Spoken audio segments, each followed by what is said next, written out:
열린민주당의 정봉주 최고위원이 사퇴를 했습니다. 민주당과 더시민의 압승에 박수를 보내고 걸림돌이 되고 싶지 않다. 그래서 지금 사퇴를 한 상황이고요. 제가 불편했던 분들 혹시 마음의 상처를 받은 분이 계셨다면 늦었지만 사과의 말씀을 드리겠다. 아직은 많이 부족하다. 비우고 비켜주는 것이 도리인 것 같다. 이렇게 물러났고요. 지금 이 상황이기도 하고 근데 지금 보니까 득표율이 난 좀 이상한 게 하나 있었어요. 일단은 미래한국당이 33.84%, 더불어시민당이 33.35%인데 실제로는 0.05 정도밖에 차이가 안 나거든요. 근데 미래한국당은 19석이고 더불어시민당은 17석이야. 이게 되게 좀 웃기더라고요. 그러니까 이제 그 보정을 하면 그러니까 보정을 해서 아마 이게 반올림하고 막 이렇게 됐을 거예요. 뒤에 이제 그 소수점 아래에 따지고 그러면은 아마 우리가 그리고 정의당은 9.67%인데 5석, 국민의당 6.79, 열린민주당 5.42에서 서로 3석씩 나눠 가진 건데 열린민주당 같은 경우는 제가 계속해서 그런 말씀을 드려왔죠. 사람들이 뭐 컨벤션 효과가 떨어진 측면도 있지만 기존에 해오던 관성대로 투표하는 게 굉장히 이게 몸에 항상 배어 있는 거예요. 그러니까 여론조사가 막 어떤 경우는 10석까지 나온다 이렇게 막 예상을 하고 있었지만 사실상은 많은 국민들 입장에서 소위 말하면 몰빵동이 먹혔다고도 볼 수 있는 거겠지만 그 포지션하는 자리 있잖아요. 앞칸에 있느냐 없느냐 차이도 분명히 있어요. 사람 심리가 그렇죠? 그렇다고. 이런 것도 작용을 했을 거라고 보고 어쨌건 저는 선거가 끝났으니까요. 이제 이런 논란은 좀 그만했으면 좋겠다. 그 시작이 개인 욕심이 아니라 나는 충정이라고 생각해요. 그래서 저는 열린민주당에 대한 비판은 아직까지 한 번도 안 했는데 그 이유가 그 충정들을 자꾸 퇴색시키고 해서 그게 결국에는 앙금이 남아가지고 계속 이게 어떤 부담으로 되는 것보다는 이제는 다 끌어안아야 된다 이렇게 생각이 들어요. 저는 현상과 그 예측을 혼자서 좀 말씀드리면요. 그러니까 열린민주당의 정당 설립 과정에서의 문제가 아무튼 노정됐었습니다. 우리 쪽에서. 그다음에 그로 인해서 내부 갈등이 생겼어요. 이건 어쩔 수 없는 현상이었습니다. 근데 이제 과거가 된 거죠. 그리고 제가 제일 우려했던 것 중에 하나가 뭐냐면 애매한 숫자를 만약에 득표하게 돼서 의석을 얻게 돼서 향후 민주당과 갈등이 생길 수 있었습니다. 그러니까 민주당이 만약에 총선에서 압승을 못하면 끌어안는 과정에서 서로 당대당 통합이든 뭐 흡수 통합이든지 간에 그 과정에서 상당한 그 갈등 요소가 있었는데 이번 선거 결과가 전혀 갈등을 앞으로 안 일으켜도 될 만한 게임을 만들어 준 겁니다. 그러니까요. 어떻게 보면은 이제는 의미값이 없어진 거예요. 여기 지금 17석이라고 하는 더불어시민당의 숫자가 네. 열린민주당의 3석과 합쳐지면 원내 교섭단체거든요. 필연적으로 지금 합당을 해야 해요. 그래서 지금 그 열린민주당의 발표가 뭐냐면 열린민주당의 당 미래는 이제 민주당 판단에 맡겨야 된다. 라는 지금 주장까지 나왔어요. 지금 지역구에서 이미 훨씬 과반을 넘었기 때문에 빨리 합당할 이유가 없어요. 그렇죠. 현실적으로 보면은. 근데 묘한 황금문화 같은 거죠. 한당이 되는데도 불구하고 지금 17석, 3석 합쳐야만 미래한국당이 지금 19석이잖아요. 여기다가 무소속 하나라도 데리고 오면 원내 교섭단체 되는 거예요. 그러면 미래한국당이 원내 교섭단체가 되면은 의석수는 저쪽이 적지만 상당히 곤란해지죠. 다 국회를 운영하는 데 있어가지고 원내 교섭단체가 180석이나 20석이나 발언권은 사실 똑같다고 보는 게 그렇게 되면 당연히 열린민주당이 갖고 있는 의미가 상당 부분 또 여기에 좀 포함되는 게 있잖아요. 그렇기 때문에 여기에서는 더 이상의 논란은 좀 그만했으면 좋겠다. 선거 때 또 논란이 있는 걸 가지고 앙금을 만들어서 앞에 그 도보다리 나오는 두 분이 열린민주당 극렬 지지하셨잖아요. 뭘 그렇게 악플을 달고 그래. 그러니까 원칙적으로 보면 배신자, 분당론자들이라고 할 수도 있겠지만 한편으로 보면 이게 그 첫 시작 때문에 그런 거예요. 비례대표 정당을 민주당이 안 할 것처럼 하면서 빠르게 창당해가지고 민주당이 위성정당이 되겠다고 시작했던 그 지점을 한번 생각을 해봐야 된다 이런 이야기고요. 그렇기 때문에 선거 때 자신들이 이기기 위해서 막 발언이 세게 나갔던 거, 김홍걸 후보라든지 뭐 정봉주 의원이라든지 이런 부분들은 지금은 잊어줘야 돼요. 계속해서 공격을 하는 사람들이 있다면 그거는 일종의 진짜로 나는 분탄 종자라고 봐요. 선거 나간 사람들은 발언이 셀 수밖에 없어요. 거기서까지 지금에 와서까지 그들을 비난하고 그럴 이유는 없다고 생각합니다.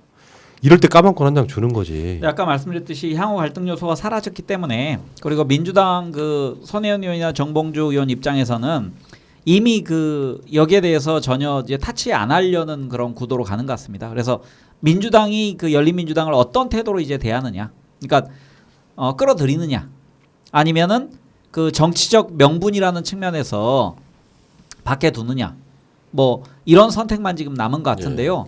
그 이종걸 위원장, 이종걸 선대위원장이 말씀하신 것처럼 지금 더불어시민당의 자체 원내교섭단체 유지가 좀 필요하거든요. 공수처장 임명에 관련돼서 그런 측면에서는 정치적으로 어떤 스탠스를 취할지 민주당이 아마 여기에 대한 고민은 좀 할 것 같습니다. 그러니까 당장 의원이 필요한 건 아니지만 그래도 그 민주진보의 결집을 위해서 안고 가는 게 필요하지 않은가. 예, 개원할 때 이제 뭐 원내 교섭단체를 만들어서 들어가느냐 이런 것도 있을 것 같고요. 네. 어차피 국회의장 민주당이 할 거고, 그러니까 할 수 있는 모든 걸 다 취했다고 봐요. 근데 거기서 이제 지금 열린민주당의 세석이 더불어시민당이 17석과 합쳐서 원내교섭단체를 일단 만들고 유지하느냐, 아니면은 아예 그냥 바로 다 받아들여가지고 뭐 180석 되는 정당으로 만들 것이냐, 이런 차이가 남아 있을 것 같다는 생각이 드는데요. 어쨌든 지금부터 논란은 그만합시다. 왜냐하면 내부적으로 깔려고 생각하면요, 예를 들어 최강욱 후보가 뭐 청와대를 나가지 말라고 한 걸 또 뿌리치고 나와서 뭐 한다 이런 식으로 여러 가지 마타도들을 만드시는데요. 역사적 소명은 저는 있는 거라고 보고 그런 분들이 갖고 있는 가치는 분명히 있었다고 보고요. 요게 나쁜 쪽으로만 보면 다 나쁘지. 그게 문재인 대통령을 미워하는 미래통합당식 방식이에요. 태극기 부대가. 진정성을 인정하지 않으니까 그 진정성 인정하지 않은 상태에서 계속 공격만 하는 거예요. 그거랑 비슷한 케이스예요. 그러니까 정치인이라고 하는 어떤 자기들 나름대로 내가 나한테 부여하는 소명 같은 것들을 나쁜 쪽으로 보면 다 나쁜 사람밖에 더 되겠습니까? 그런 의미에서 나쁜 점만 보지 마시고 좋은 점 보고, 난 정봉주 의원이 최고위원 물러나는 것도 진정성 있게 봐요. 자리에 연연하지 않는 거죠. 난 때문에 불편했던 사람들 이해해달라. 선거는 원래 그런 거예요. 한번 출발을 했는데 어느 날 갑자기 기법하기가 쉬운 게 아니에요. 정당이나 단체라고 하는 건 이미 출발해가지고 뭐 국민 공천 뭐 이런 거 다 띄워놨는데 어느 날 갑자기 민주당으로 뭐 더불어시민당과 합당해서 뭐 하기가 쉽지 않다 이런 이야기입니다. 저는 푸나님이 하셨던 말씀 중에서 그 유튜브 채널이나 팟캐스트 이런 채널들을 장기판에 말로 쓰려고 하지 말라라는 말이 진짜 저는 일기장에 써놓을 정도로 막 되게 기억에 남거든요. 안 쓰던 일기를 갑자기 쓰게 되는. 네, 갑자기 썼습니다. 왜냐하면 정말 그 말이 너무 맞아서 그러다 보니까 M1 사람들이 막 욕을 하고 욕을 먹기 시작하는 거예요. 그때 제가 알게 됐어요. 이번에 다시 한번 이렇게 내부에서 갈등이 생기면 외부에서 진짜 알바들이 들어오는구나. 맞아요. 너무 충격적인 것들을 많이 실제로 봤기 때문에, 그리고 다 캡처해서 저희는 다 가지고 있기 때문에. 그러니까 실제로 다른 방송 돌아다니면서 새날에 안 한 말을 했다고 계속 이간질을 해요. 그러니까 예를 들면 어느 쪽 지지하는 쪽에 메시지가 반대로 나가는 거죠. 저쪽에 가서는 새날이 열린민주당 지지한다고 하고 저쪽에 가서는 새날이 더불어시민당만 지지한다고 하고 이렇게 막 이간질하는 사람들 내가 여러 거기에 번 대해서 제 개인적인 변을 하나 하겠습니다. 그러니까 저는 그 아주 명확하게 제 포지션을 설명했었습니다. 제 개인 방송에. 근데 일부러 그 내부 총질을 좀 완화시키기 위해서 저는 사전 투표 전날 제가 어떤 정당을 지지하고 그 논리적 근거는 이렇습니다라고 설명을 했거든요. 근데 이제 맨 처음에 열린민주당이 창당했을 때 여기 이 새날 이 자리에서 얘기했더니 수백 건의 악플이 달렸어요. 저에 대해서. 그래서 그때 뭐 이렇게 뭐 100만 원 받으러 가자, 황 작가에게 100만 원 받으러 가자라는 댓글이 아주 유행할 정도로. 근데 저는 이제 이 생각합니다. 여기 앉아 있는 패널들이 자기가 가지고 있는 정치적 소신이나 정치적 그 견해를 자유롭게 표현하게 두는 게 좋은 거지. 댓글 다는 사람들이 지나치게 여기 앉아 있는 사람들 발언을 족쇄를 물리려 하거든요. 그러면은 스스로 편향된 사고만을 갖는, 일방적 사고만을 갖는 그런 우를 범하는 것이다. 여기 있는 사람들은 자유롭게 얘기하시고 여러분들이 나중에 거기에 대해서 평가하십시오. 아니 그러니까 이게요. 말도 하지. 그러니까 그 예를 들어서 그렇게 따지면은 더불어시민당도 분당인 거거든요. 이 선거의 구조가 그렇다고. 그러니까 이미 출발해버린 이 위성정당, 비례정당의 그 논란은 그 잘못된 시스템에 시작된 거이기 때문에 그걸 굳이 분당론으로 설명하기 좀 어려운 측면이 있어요. 애초에 문재인 정부나 민주당의 반항해서가 아니라 문재인 정부를 돕는 방식에 있어서의 자기들 나름대로의 어떤 그런 주제들이 있었기 때문에 나는 거기에 대해서 막 과도하게 집중해가지고 무슨 분당이네 뭐네 이야기하시는 게 이 상황은 굉장히 특수한 상황이었다. 내가 그래서 그런 아주 화를 확 낸 적이 있었거든요. 내가 이 선거에 많이 겪어봤지만 이런 상황 처음 보는 상황이라고. 저쪽 지지해주지 않는다고 공격을 해요. 그러니까 댓글 쓴 사람이 나는 이 당을 지지합니다라고 쓸 수는 있어요. 근데 너는 내가 지지한 정당을 지지하잖아. 그러면서 막 욕을 해대기 시작하거든요. 서로도 채팅창에서 그렇고 여기 패널들한테도 욕을 하기 시작합니다. 그러면은 자기의 판단만 옳은가? 맞아요. 그래서 새날이 자기 편 안 들어준다고 그렇게 그렇죠. 이제 역적을 내는 분들이 많았는데 그러다 보면 사실 지금 그게 보수 채널이 범하는 우거 같은 거거든요. 우 같은 건데 보수 채널을 보는 사람들, 보수 지지자들이 그리고 보수 정치인들이 계속 그 안에서만 맴돌다 보니까 그 안에만 빠지는 거예요. 새날 같은 경우에는 사실 지금 내부의 갈등에 대해서 양쪽 의견은 그냥 채팅창에서 자유롭게 말씀하시게 놔둡니다. 다만 철저하게 새날 방송에 방해될 때만 차단을 하고 있어요. 그런데 여기에서 하나 더, 그러니까 우리 같은 진영의 다른 미디어를 까는 사람들. 그러면 사실 우리는 다른 미디어도 다른 채널도 보호할 의무가 있다고 생각하거든요. 그래서 과도하게 진보 진영의 다른 채널을 깔 때 그 단어를 금지어로 등록시켰습니다. 그러면 채팅창에서 그 과도한 비난이 보이지 않게 되거든요. 맞아요. 여러분들 특정 단어를 치면 안 쳐지는 것들이 있을 거예요. 그래서 그런 그 채널을 식으로 보호하기 위해서. 저희는 좀 보호하기 근데 황 위해서도 작가는 왜 이리 많이 했었죠. 쳐지는 겁니까? 그러니까 황 작가는 등록을 안 했습니다. 국적 채널에서도 그런 일을 해줘야 된다는 거예요. 그렇죠. 이게 이간질에 당하는 건데 그 이간질의 첫 시작은 지금 이제 오늘 양정철 원장이 사퇴를 했어요. 네. 목적을 다 이뤘기 때문에 다시 야인으로 돌아간다 이렇게 하는데 이분도 일방적으로 막 그 추진했던 것들이 상처받은 사람들이 있으면 죄송하다 이렇게 사과를 하시더라고요. 나는 이렇게 훈훈하게 끝내는 모습 보면 더 이상 이 논란은 없애야 된다고 생각하는데 내가 이제 중간에 선거 전 중간에 이제 약간 폭발한 게 뭐였냐면 진짜로 이건 방송일 뿐이에요. 어떤 사람들이 뭐 어떤 자신들의 캠페인이나 선동의 도구가 아니란 말이에요. 간단히 말해서 어떤 분들이 팟캐스트 쪽에 가니까 왜 니들은 열린민주당 인터뷰 안 해?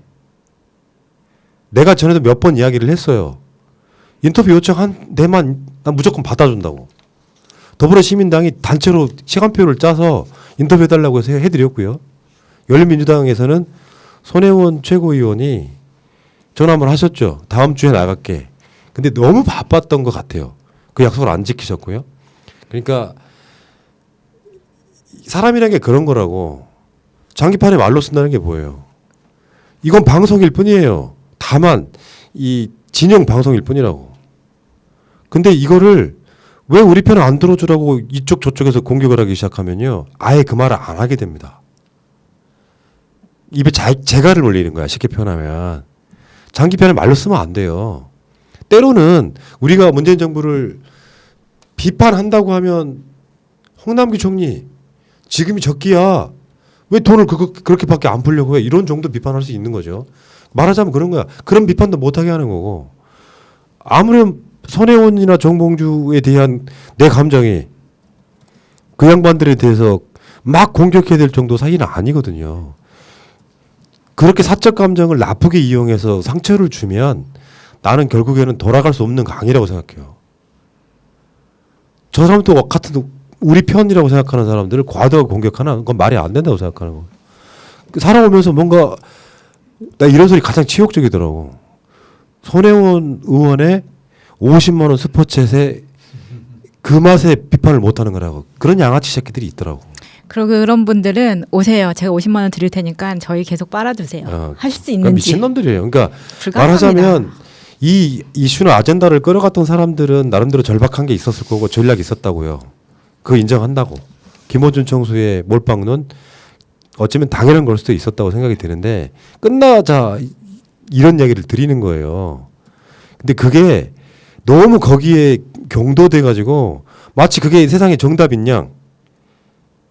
새날 방송은 니들하고 비교할 수 없을 만큼의 가치가 있는데 새날은 왜 우리 편 안 들어줘라고 장기판에 말로 쓰려고 하는 게 난 가장 기분 나빴다 이런 얘기예요. 우리는 우리 생각을 말할 수 있는 거죠.